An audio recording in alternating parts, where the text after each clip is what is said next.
28 autor të kapur në flagrancë në parcela ose sera me kanabis, mijëra bimta zgjesuara dhe kontrolle në territor, janë bilanci i policisë së Fierit në luftën kundër kanabisit. Të dhënat u bën publike në takimin e përvitshëm që thirret nga prefekti me qëllim koordinimin e organeve ligjzbatuese dhe atyre vendore.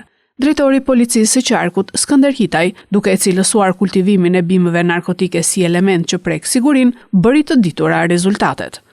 Përmes operacioneve të mirë organizuarave në terren, nëpërmjet kontrolleve të vazhdueshme në të gjithë zonën, është bërë mundur zbulimi dhe asgjësimi të gjitha rasteve të konstatuara në 17 të tilla për vitin 2025.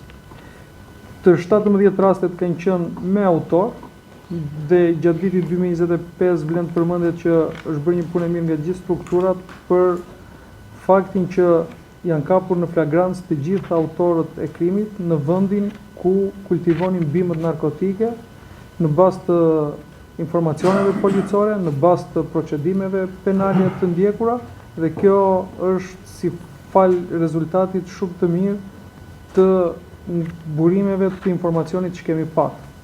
Në këto raste janë proceduar total 28 autor, nga cilët 21 janë arrestuar në flagrancë dhe 6 ndiqen në gjendje të lirë. Në të gjitha rastet evidentuar janë gjetur dhe zgjesuar 6068 bimë narkotike dhe 3237 fidan. Për periudhën janar-dhjetor të vitit 2025 kemi kryer 26752 kontrolle, nga këto 16061 sera, 740 magazina, 72 objekte ushtarake, 210 stalla apostane, 849 banesat braktisura dhe 8820 ambiente të hapur. Bashkëpunimi me prokurorinë, agjencitë e tjera ligjzbatuese, njësitë e qeverisjes vendore, institucionet lokale ka qenë faktor kryes në arritjen e këtyre rezultateve.